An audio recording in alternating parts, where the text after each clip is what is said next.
there, you two friends. It's Rainy and Shadow from the Woolly Llama Shop, and we are back for day 70 of the 100 Days of Halloween 2025 Crochet Along. So, if you're new here, welcome in. And if you're a returning viewer, thanks for coming back. So if you're new here, I'll kind of explain the whole thing.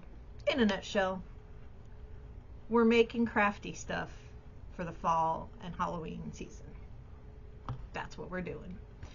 No, this whole idea started when I decided I wanted to make a blanket to celebrate the upcoming fall / Halloween season. I wanted to make a blanket that had 100 squares, one for each day of the 100 Days of Halloween. So by my estimation, I figured I could do six-ish by 6-inch-ish blocks and come up with about a 5-foot by 5-foot blanket. And I thought this was a great idea because I live in Southeast Texas and it's really hot here in July because that's when the 100 Days of Halloween started. And so I thought I could do 6-inch blocks and then put them together later. And then, you know, maybe by Halloween it might cool off enough where I can stand have a blanket on my lap while I work on it. Well, my plans have changed, but it's okay. Change is a good thing. I'm having fun, and that's all that matters. So my new design, I think I showed it yesterday, has one central block in the middle that takes the place of 16 blocks. And I changed it so that it's going to be 105 blocks instead of 100 blocks. So I worked a little bit more on the central panel yesterday. I'm trying like mad to get it done. It's currently in a spot where I can't really pick it up, but this is the pattern I'm using, and I'm somewhere right about here. I think I just did this little section of 3 right here. So I'm like row 40. So I've got like 21 more rows to go and it'll be done. And I'm on the downhill slide because I'm doing C2C. And it's going really fast, and I had hoped I would get it done in time for today's video. However, that didn't happen because I got slammed with a bunch of orders all like at once, and I had the stuff to do it. So I've been running my machine like mad. That's why I'm so late doing my video today, because I was trying to get things done. Well, it wasn't just towels. Let's see, we did a lovey, we did some towels, we did a couple of bags. So, I mean, we've been busy. The machine's been busy today. And so, I digress. I kind of jumped off the path.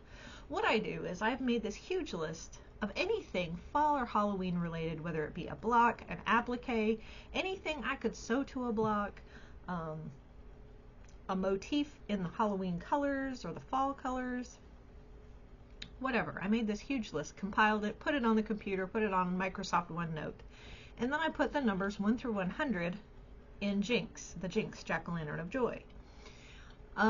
Since then, I have come up with more than 100, so if there's something that doesn't strike my fancy or I'm not having fun with it, I toss it out and find one that does strike my fancy. Now, in the beginning, I was very structured, very rigid, I'm going to just do this all in order, and I'm going to, every one I draw, I'm going to do every block, and No. Nope, I fell behind, and I wasn't having fun with it, so now I just kind of skip around, and sometimes I even get out of order. Like yesterday, I had the one I drew yesterday already done because I saw it and I was like, I gotta do that now. I want to do that right now, and so I kept it a secret until I drew the number. So, I have some other yarny friends that are along this. Oh, let me back up one more thing. This is a highly scraptastic project. I am using all kinds of scraps for this project. I'm using itsy bitsy little balls. I'm using partial skeins. I've only used a couple of brand new skeins in this whole project, and it's only because every blanket deserves a little new yarn, right? But no, I found some really pretty fall colored yarn that I liked, and so number one was a candy corn colored yarn that I thought was just absolutely beautiful. It was actually something like Speckled Sunshine was the name of it, but it was orange and yellow and white. It reminded me of candy corn. So it went in the blanket. And then there's also cinnamon cedar, which is very beautiful muted fall colors. That went in the blanket. But the rest of it, they're all floppy skeins of browns and purples and golds and green, olive green, like a light mossy green. I'm doing a very soft kind of colorway. I'm using some sparkly blue, like navy blue for sky backgrounds. No, I didn't use any sparkly blacks. I don't have sparkly black, but I do have like a black tweed. I'm just using all the little odds and ends. I have a different motive for not using new skeins for right now, but this project I thought would be perfect, and I thought I was going to use all free patterns so that anybody who wanted to join could, and there wouldn't be any excuses. You know, it's like whatever yarn you got laying around the house, a free pattern off a blog or a YouTube tutorial. I tried to make this project accessible to anybody if they wanted to do it, if they wanted to do the squares. That was the whole goal of me doing this project, was I wanted it to be accessible to everybody, as long as you had a crochet hook and some yarn. And the idea is too, I've been providing along the way different projects that you can do with the blocks, not just blankets. One of my yarny sisters that is courting, I don't know, who's in this with me, she made, as Patricia at Yarny Cat Crochet, she made a little purse out of the blocks. And then she made a matching scarf with the blocks. And then she went totally rogue and made amigurumi, so whatever. You know, it's still fall, Halloween related type stuff. It counts. They don't have to be blocks. They can be anything. Then I have another yarny sister, Miss Nova at novagnomecreations. She is making wearables for herself and the littles in her life. And then there's Missy, who is also making a blanket like me, but we're doing two different blankets. She is doing hers on a whim. Whatever strikes her that day, that is what she's putting in her blocks. And she's been putting hers together in a C2C fashion when she has a group of 10. It's easier for her to do a recap, which she's really good about doing the recaps. I haven't been doing recaps, but we'll get there. So yeah, Missy, sometimes, you know, we share ideas. Sometimes it's just whatever comes out of her noggin. But she has the Boo Box of Fate. And she made up a whole bunch of squares ahead of time, like blank squares that she could sew appliques to. So she'll draw something out of the Boo Box of Fate, and then she will sew an applique to it, and there you go. She's got her blocks. And she's doing a marvelous job. She's freehanding a lot of her appliques. Now, that's not to say I don't modify my blanket, my blocks for my blanket a little bit, because I do have that 6" by 6"-ish size. So sometimes I have to modify it a little bit, but I still try to stay pretty true to whatever is on the pattern. And so that is the 4 of us. Now, we are not closed here by any stretch of the imagination. If you're watching this and you choose to join, well, you are more than welcome to join with us. In fact, send me a picture of what your fall Halloween makes. If it's with blocks, without blocks, whatever, I'll send you a patch. I just need your mailing address and how you want to be credited with your picture.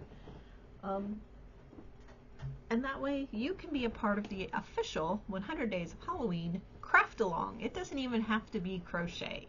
It can be knit, crochet, sew, embroidery, drawing, painting, ceramics, plastic canvas, anything, as long as it's a craft, as long as you made it, as long as you put your own effort behind it. And so I don't really have any blocks to show you because, like I said, I was working on the big central block, and I kind of showed you my progress on the graph. And that is a free graph, by the way. That was like way back near the beginning of the crochet-a-long. I'll have to put the link in for you guys, but it is a free pattern. You just have to go get it. It's it was meant to be cross-stitched onto a single crochet square, but I made it into a C2C, which is the cool thing about this, is because I can do anything with these graphs. I can sew it, I can make a C2C out of it, although I don't recommend that because then it turns into something much larger than you intend, unless you do a gauge swatch and all of that stuff, which I didn't do. I only intended it to be like a 4x4 block, like just a 4 patch block, but it turned out to be 4 times larger than I expected. You can also do Tunisian crochet with these. You can do any number of things with those graphs. And so that brings me to Jinx. So if my math is correct, I should have 30 minus 1. I should have 29 left in here because I drew a bonus one on Sunday because I didn't work on Sunday. And I try to draw one of these out every day. Even if I don't make that block on that day, I still draw a block for your inspiration, for you to have some inspiration. And so today's number is 32. And my calendar is covered up. Maybe that's why I quit writing on my calendar, because it's always covered. Let me jump into the list. Opening Microsoft OneNote. And oh, I got to get back into the 100 Days of Halloween notebook because I was in another place yesterday. 32. It's another spider. You're gonna see it right here. So it says, let's see, spider, let's see, crochet spider mug rug free pattern by the Loopy Lamb. That's really kind of cute. He's goofy looking. I like goofy looking. I'm trying to make this silly and not creepy and not trying to creep anybody out, because I know there are some of you who do not like spiders. I'm trying not to make them spider-ish, Oh, speaking of spiders, I found myself, I went to the grocery store, I found a new yarn bag, new project bag. So I moved all of my yarn into the bag. It's got spider webs on it. I thought this was like perfect. That was just meant for me to have for my, to hold all the yarn for my project. Which, not all my yarn is in that. I do have a candy bucket over there, so it's got some yarn. But friends, that is pretty much the 100 Days of Halloween as far as I'm concerned. Now, you need to go check out my other yarny friends. Missy drops a video every day, Nova once a week, and Patricia, whenever Patricia surprises us and finishes another project. With that, folks, I'm going to wish you a very fabulously frightful rest of your day, and I will see you on the next one.